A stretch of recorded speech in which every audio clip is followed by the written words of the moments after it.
Welcome to our channel! Today, we're diving into Disneyland's Disability Access Service, or DAS, to help you make the most of your visit if you or someone in your party needs extra assistance. Let's explore how DAS works and the recent updates to the program. The Disability Access Service is designed for guests who, due to developmental disabilities like autism, are unable to wait in conventional queues for extended periods. Here's how it works. 1. Virtual queue system. DAS allows you to schedule return times for attractions through the Disneyland mobile app, similar to the current standby wait time.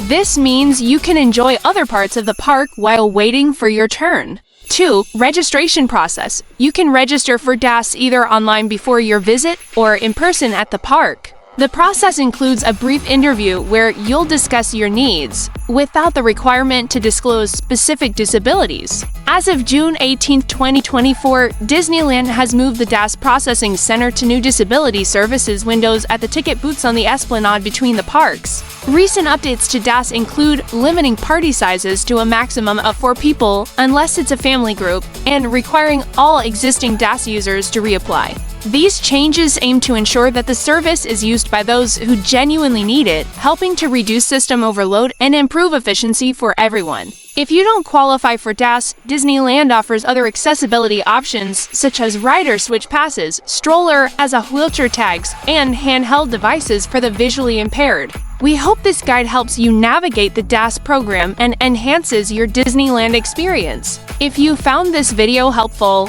don't forget to like and subscribe for more tips and updates. Have a magical day at Disneyland! Get strong.